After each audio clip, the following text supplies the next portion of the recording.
Hi everybody, I wanted to make my Module 6 more with less accountability, performance funding, and efficiency video for you all. And I wanted to start off by looking at a quick overview from what kicked off the module, which was Dr. McClure's video. And I thought that there were several aspects of it that would be enlightening after doing the reading. Specifically, the historical perspective. We looked at the first wave of accountability, and I felt like the connection to previous modules discussions were especially relevant. The tie back to the U.S. News and World Report, and then also how we also looked to the second wave of performance measures where we're combining with budget cuts yielding increased productivity and efficiency. Those things in particular made me reflect back to previous modules discussions on if we were a service industry and do we suffer from cost disease. So I didn't know if anybody else had a similar experience, but I did want to mention that. And then also the 1.0 versus 2.0 funding models for performance-based funding, where we have a bonus system versus embedded funding as part of the regular budget.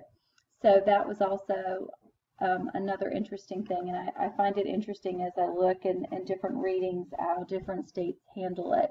And it's almost as if, even though we currently see a lot of 2.0, we see a lot of states that as they start, they're going to start off as a 1.0 and move to 2.0, which is actually what North Carolina did. So I found that interesting. And finally, in reflecting on Dr. McClure's video, the implications of performance-based funding, which is, this is taken directly from his, which was his summary, I felt was worth reflecting back on now that we have all read. And I just found that it was such a good summary because he said that we might want to consider that performance-based funding would increase an awareness of institutional performance and lead to an increased use of data and planning.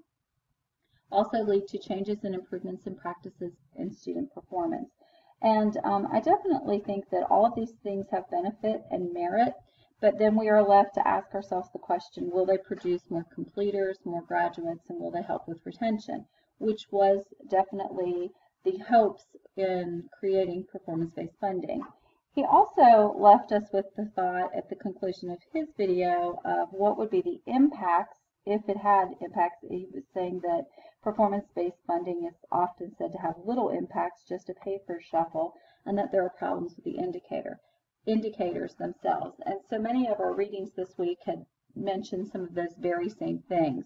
And some of our discussion this week in the discussion board will talk about that as well. And so I just really found that to be such a great summary slide and tied so nicely to our reading that I wanted to revisit that myself as well. So in making my video, I wanted to not recap our readings, which you have all read and we will discuss in the discussion board, but instead take our reading and apply it to something here at home in North Carolina, the North Carolina Community College system, and how they use performance-based funding. And so I'd like to quickly do that for you, and then I will tie it to the readings that we've had for this week. In 2011, the North Carolina General Assembly charged the North Carolina Board of Community Colleges with creating a revised set of accountability standards and performance measures by March 2012. And they were going to use those to come up with basically performance-based funding.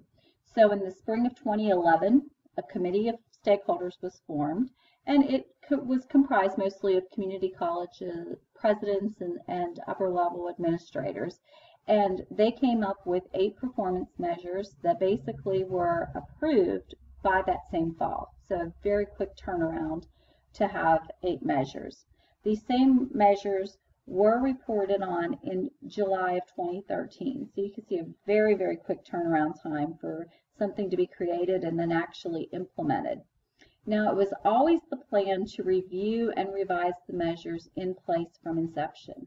Now, personally, I find this really hard as somebody who works in community college, because just as soon as I feel like I have all of the measures fully down pat, understand them, and know what we're measuring, things seem to be changing. They're already changed like for a couple times, and they're changing again for next year. So that's something to consider as we look at how we look at performance-based funding and when they're quickly changed. And I understand the importance of not becoming stagnant. However, one of the articles that we looked at specifically mentioned 7 years. So there's something there as well. So anyways, moving on for the sake of time. So once they had the measures, there was a need to add funding to the measures. So in the spring of 2012, a newly formed Performance Funding Committee created a funding model that was endorsed by the system's presidents, then approved by the state board and recommended to the General Assembly, who enabled implementation during their 2013 session. It had a two-pronged approach, a program quality and a program impact. $9 million was allotted for the 2013-14 school year, and $24 million for academic year 2014-2015. So the current performance measures used for this last year were basic skills student progress, developmental student success rate in college level English courses, first year progression, licensure and certification passing rate, GED diploma passing rate, developmental student success rate in college level math courses, curriculum student completion, and college transfer performance. So this is taken from the 2014 Performance Measures for Student Success Report. And the first graphic on the top of the slide is kind of the color coding chart to help you understand the second picture at the bottom. You'll see it's kind of like a stoplight. Green means go, yellow yield, and red stop, and black is just not good. The green is used to show that somebody is doing well, they met or exceeded the goal, while the yellow shows that they're above the college average but below the goal. The red is that they're above the baseline but below the college average, and the black shows they're below baseline. So every college, this is just a small snip of the overall chart, but this is just how the colleges are shown to us visually, where for all of the 8 measures, they're given one of those colors to kind of show where they are, and then they have a percentage for each. So then once we have this, how do we allot money to it? Well, there is a method. The $24 million in 2014-15 was divided basically into 2 groups. There was $6 million that was pulled out for the Basic Skills Block Grant, and that was paid out through 2 measures specifically, and I just saw the typo there. That should be measures. Progressive Basic Skills students and GED attainment. The remaining $18 million went to the remaining 6 measures. Now, because I didn't want to get this wrong, this bottom picture is actually taken directly from the 2014-15 State Aid Allocations and Budget Policies from the North Carolina Community College System. So each college is allotted $3 million through 2 components, quality and impact. So program quality is evaluated by determining a college's rate of student success on each measure as compared to a system-wide performance baseline and goal. So for each measure, out of all 8 of those, to kind of help everybody understand this, each one is defined, has a defined purpose, a description, a methodology, they give details, and then there's a set goal and a set baseline. So if I go back a slide here, actually, I'm going to go back more than one. Oh, I went too far. I'm sorry, y'all. If I go right here, you'll see these percentages here. It gives the baseline and then the average. You can see all of that is set. So what we're saying here is that if a college exceeds the baseline but does not meet the goal, it receives a portion of the performance-based funding for which it would be eligible. If a college meets the goal, it receives 100% of the performance-based funding for which it would be eligible.